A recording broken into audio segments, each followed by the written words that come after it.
Hello, everyone. This is Rosie, and thank you for tuning in to this episode of my podcast called My Intrusive Thoughts.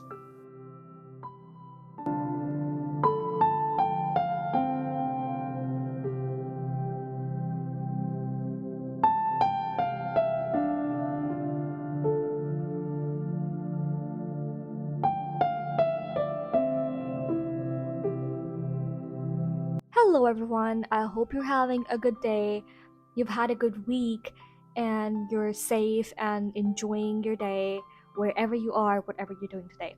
Right, so I'm back with another episode, and I was really sort of, worried about what sort of content I was going to put out, when I started this podcast because I have so many different interests and things that I wanted to explore, but at the same time, I have to keep in mind that I have an audience, people who are going to be investing their time into listening to me. So I don't want to be boring you guys to death with weird and random information that literally, entrusted nobody. But then I realized that a lot of people love watching dramas like I do. So I was like, yeah, let's talk about dramas. So that's what I'm going to be doing today. And today we're going to be talking about one of my favorite dramas in the last year and a half, and that is Hwanhun. That translates to Alchemy of Souls, and I'm pretty sure a lot of you guys have watched it. So let's talk about it.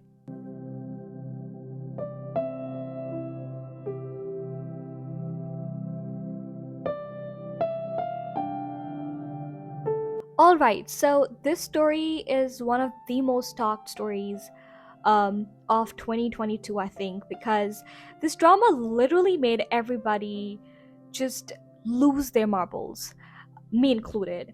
I remember when I first heard of this drama airing and I realized that it's a Hong Sister project. I was just so pumped because if you watch their other shows, you would know that Hong sisters have a way of telling stories. Like, they've written stuff like Hotel de Luna and, Master's Son and all of these shows. So you would know that their stories are always daebak.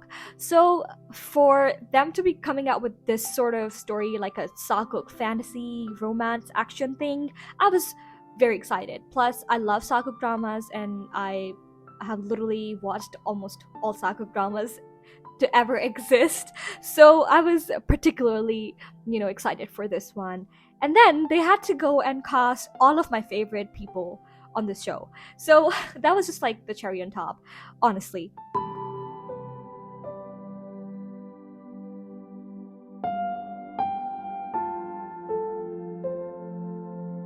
My first time watching Lee Jae-wook on screen was probably Extraordinary You or WWW Search.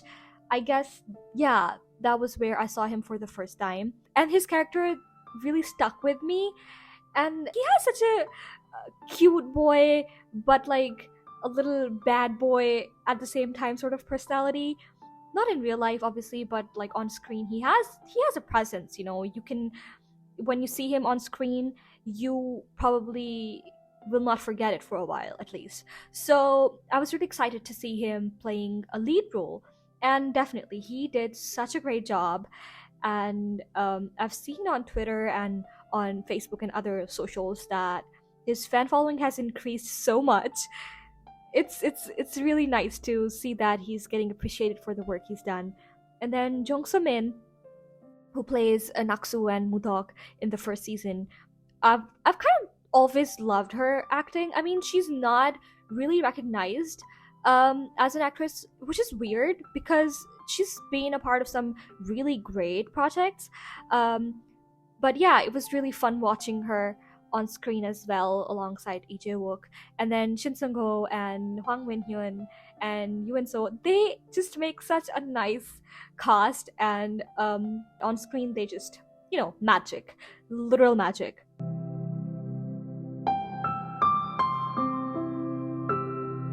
And then for the second season, they had to go and replace Jung So Min with Go Yoon Jung. But at first, I was like many other people, sort of disappointed because Lee Jae-wook and Jung So-min really did create some really nice chemistry on screen. But then I was like, oh, we gotta give them, the benefit of doubt and see where this goes. And I feel like that was the best decision I made, because going into season 2 without any expectations was such a great idea. Although, as far as the plot is concerned, I do have some stuff to say, some opinions, but for the first season and the second season, as far as the chemistry is concerned, both actresses did a great job, and it was so weird because they copied each other's mannerisms so well that you couldn't tell which person was actually acting or imitating the other. Naksu's persona, as portrayed by Jung So-min, was such a classic thing that every time she just went into that Naksu mode, you could tell, right? And then Go Yoon-jung just went, and literally every time she would, get into that sort of Naksu persona, you would just, I felt goosebumps, okay? I was like, oh my god. That, as if Naksu was a real person, and not just a character played by two different people. So that was great work of acting right there.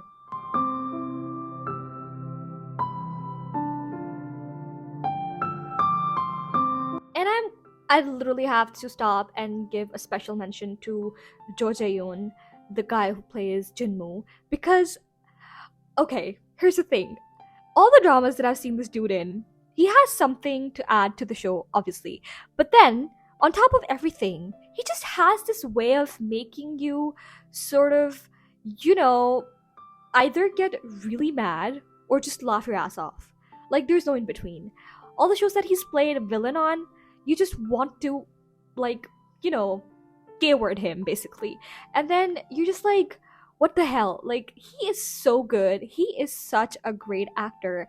And he played Jinmu's character so well that by the end of second season, I was like, I'm gonna join a cult or form my own.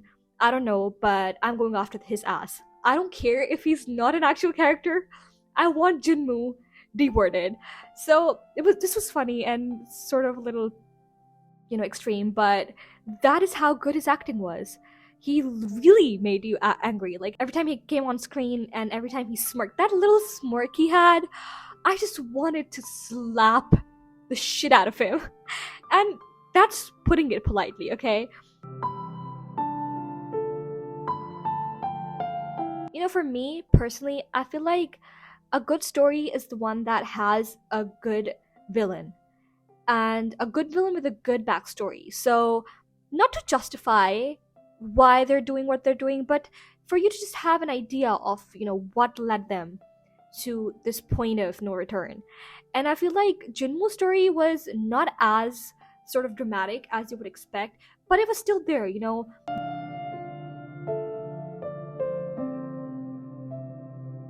In season 1, the story sort of felt a little too chaotic. A lot of things were happening at the same time. Dangu and Choyeon on one side, and then you had Janguk and Mudok having their own thing, and then there was Soyul, the whole triangle thing that they had going. Shin Sang-go has my entire heart. Loved every scene he was in, and more so in the season 2, but season 1 was just him being petty. But it really worked out. It was all the scenes they did together, the one where he visits Janguk and they have this altercation where he draws a sword, and then all of them, they try to appease him by trying to drink the dung water. It was so funny. I literally laughed my ass off for days. Just thinking about it. It was so much fun. So I felt like there was a lot going on, but the minute that he realized that she was Naksu, you could tell that the story is gonna get to that one point. You just knew that there was gonna come a point when they would be face to face and it would not be nice. It would just be some ugly sort of face off, and that's what happened, because the way the first season ended, if you watched it, you would know what happens. So Naksu kills Janguk, right, in the first season, and that was literally unexpected. I mean, I think I was expecting it, but then at the same time, I was like, nah, they're not gonna do that. They're not gonna kill Janguk off. And then the whole Ice Stone thing coming into play, that was really clever. Going through 6 episodes to I think 12, there is not much sort of happening in terms of the ice stone, and then all of a sudden, to the end of the season one, they start to bring up the ice stone again and again and again, and you're just like, okay, what the hell? Where is this going? And all of a sudden, they are sort of stuck in the ice stone itself, and then there comes a point when Mudok realizes that she's gaining her powers while the mages are losing theirs, so she's basically sucking the power out of them. And then she's like, oh, so I either get all that power and kill Janguk off, but at this point, I was like, is she still Naksu, the assassin, or is she the master of Janguk who has literally fallen in love? So that was really fun to watch, where she was in this dilemma and she had to choose, and at the end she did choose Janguk. So that really had my heart and soul crying.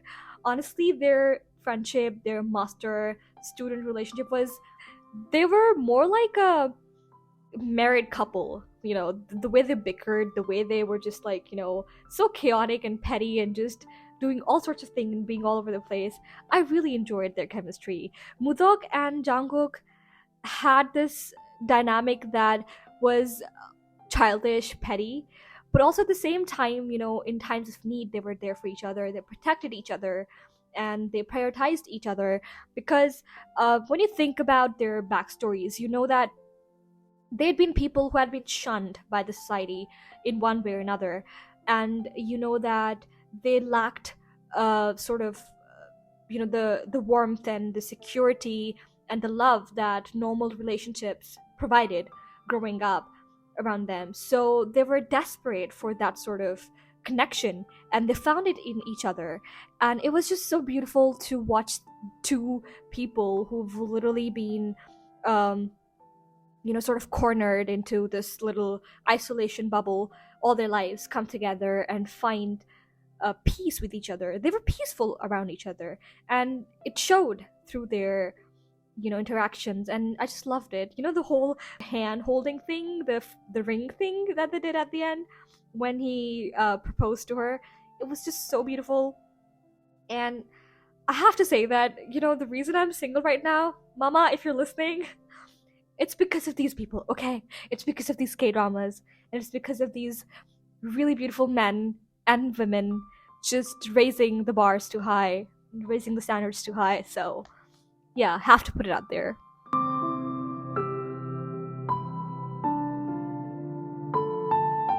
In second season, when the trailer dropped, I remember they had changed the visuals, they've changed the sort of theme. It was like Harry Potter all over again. They went from like these bright, happy music sort of thing to this dark and black hanbok sort of thing with him, and I was sort of not ready for that change, because Jungkook was such a bright character in the beginning. Like, not bright, but he was feisty, he was very loud, and he was there, he was present, and he was argumentative and sort of that character, right? But then in season 2 you see him sort of isolate himself, and then he becomes this cold, stone-hearted sort of person who everybody's trying to give the wide berth and stuff like that. And I was not ready. My heart ached for him because in the season finale, for the big twist, they had Naksu killing Jungkook, right? And then she flees the scene. So the second season is basically 3 years later of that, and now everybody assumes that Naksu is dead, and Jungkook is heartbroken because obviously he thinks that she died because of him or something like that. So he is regretful, he's heartbroken, he's sad, and now he is almost, back to being shunned and isolated from society because he possesses the ice stone, right? And everybody's like so scared of him because he's definitely the most powerful mage. It was like being back to square one for him.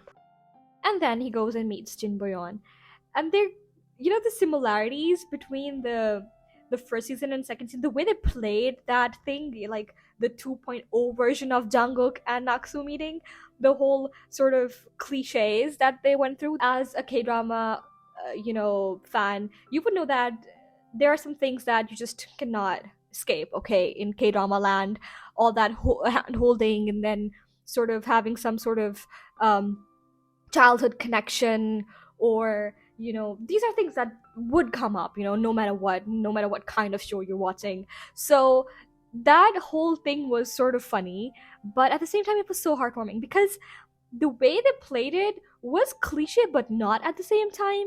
So basically he met her randomly while she was trying to escape her mother, and then she's trying to run away from her home because she's being forced into a marriage that she basically has no idea about. So she's out trying to find her groom to see if she really likes him, if he's handsome enough and all that. So they've shown a very materialistic sort of aspect to her persona, but then as you go along you realize that she's just lonely and she just has no contact with the outside world because she's been locked in this room for the past 3 years, and now she's just desperate for some sort of connection. So, going back to that whole Naksu thing where she went through the same thing. So even though this Jinbuyon, this version of her, has lost her memories and all of that, there is still some connections that Jungkook is supposed to be making. You know, like I told in the beginning of the episode, that Hong sisters have a way of making you want to connect the dots and going on this adventure to sort of strike out similarities and stuff like that. So this was really fun to watch.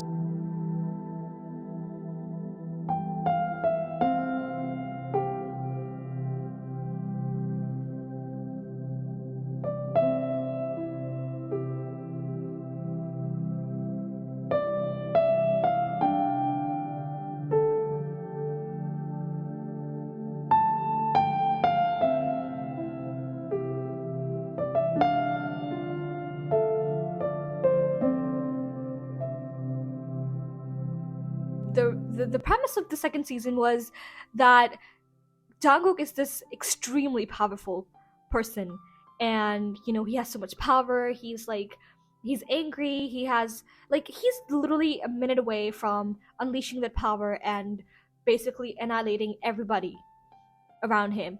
But then he's so in control of that. That control was sexy. That the way he would just stand there and command power, demand respect. That was just so amazing to watch. And then that made you want to provoke him just so that you could watch him kill people. I mean, this sounds so weird when said out loud, but you know what I mean, right? So when he finally goes off, he's like, I am done sitting down. I'm done tolerating these dumbass people and their dumbass shit that they've been doing, and I'm done with Jinwoo of all people, because this dude's been grating on his nerves since season 1 and he just kept getting away with it. So I was so ready for that face off. But also at the same time, you never really got that. I wanted him to die a slow, painful death, honestly speaking. And I still enjoyed the end that they gave him with the whole Naksu thing, the face off that he has with Jinbuyon. But I would have wanted more. Just simply killing him in the Firebird's fire was not enough for me. Just saying, oh my god, nobody called police on me. I'm not a serial killer, I assure you. It's just Jinwoo gets me so mad. So mad that I lose sense of everything.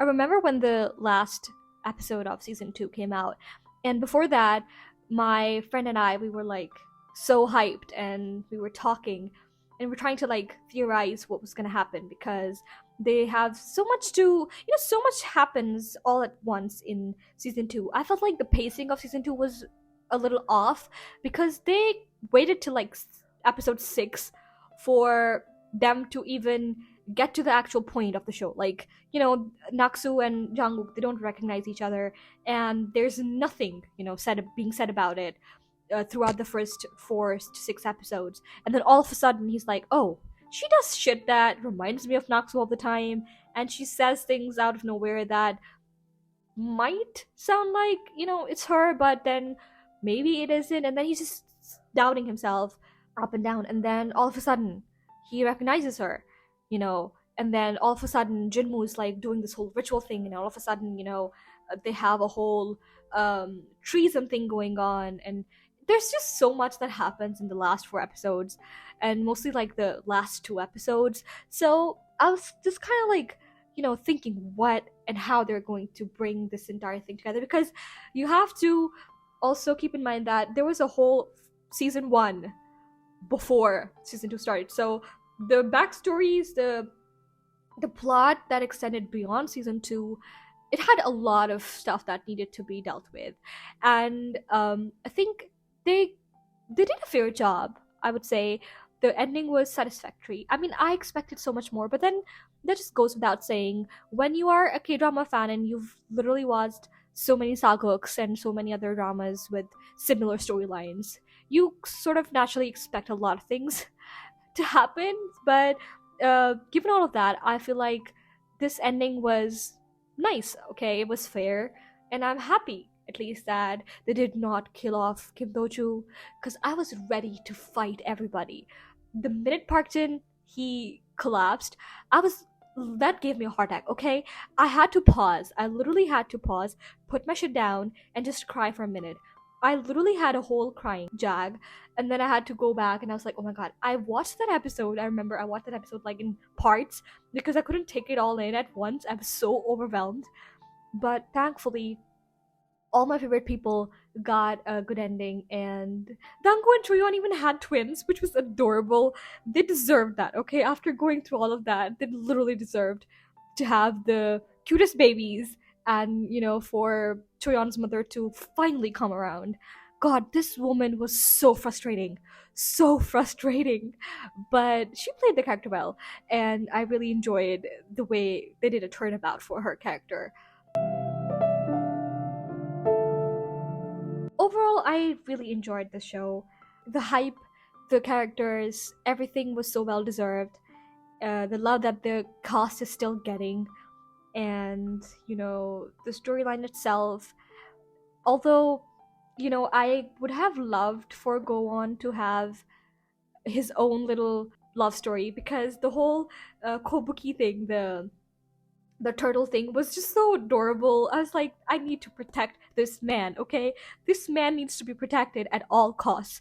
He was adorable in season 2, and I loved how at the end he did become king, and rightfully so. He deserved to be, because this man has all my heart. If I haven't said that before, because I feel like I just keep raving about Shin Sang-go at every chance that I get. But yeah, these men did a great job, and the ladies were beautiful, and they did such a debak job at their characters, at what they were playing.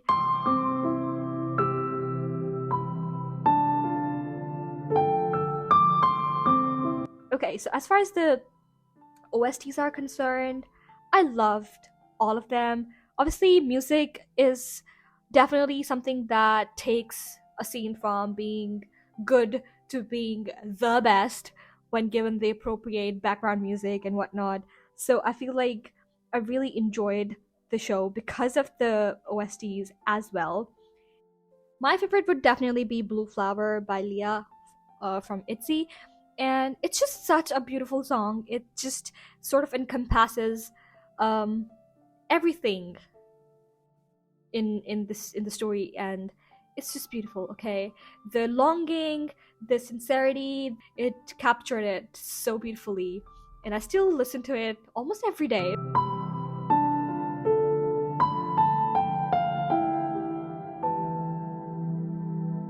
One of the worst things to do as a K-drama fan is to watch shows on air, because you have to wait a whole damn week for 2 episodes to air, and for an impatient person like me, it's torture. So, but then I was like, I voluntarily signed up for this torture because I had no choice. Because after season 1, I was dying for season 2. So when it started airing, I kept seeing it everywhere, and I was like, I don't want spoilers. So in order to avoid the spoilers, you had to keep on top. You had to be updated.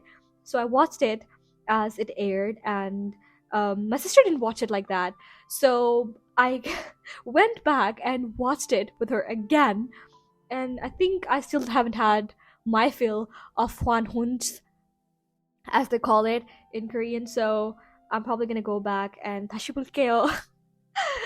너무 좋아서 다시 볼게요.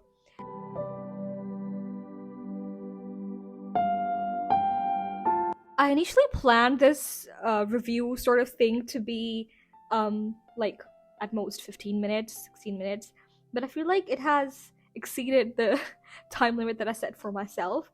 But that just goes to show that I can talk about this show for hours and hours. And I haven't even touched onto the more finer plot points, or, you know, Songgrim and all of that other stuff going on, the sort of the world that they built, you know, with the show. It was definitely something to look closely at, because it reminded me of, you know, the Harry Potter world, sort of. Obviously with the magic aspect of it, but also the maid schools and the other houses. Oh, I almost forgot to mention Master Lee, because this dude is hilarious, okay? This dude has played other comedic relief characters in their shows, and I think from the top of my head, I remember him in Vincenzo quite recently that he did. So he has a way with, you know, saying the most funny things with a straight face. At the end of season 1, when Kim Do-ju and Park Jin finally realize that they love each other, and they sort of have this moment, and Master Lee sort of, you know, sees them together. He goes off to sit on that shore fishing, and then he cries. It was funny, it was adorable, and I feel like a lot of the characters have become so endearing over time watching them in the show, that you just sort of get this feeling that you want to protect them. Oh my god, it feels like I've been talking for hours at this point. My cheeks hurt from laughing and smiling just talking about this show. Right, so with that, I guess this episode comes to an end. And if you've stuck by so far, thank you so much for listening in and bearing with my excited chatter.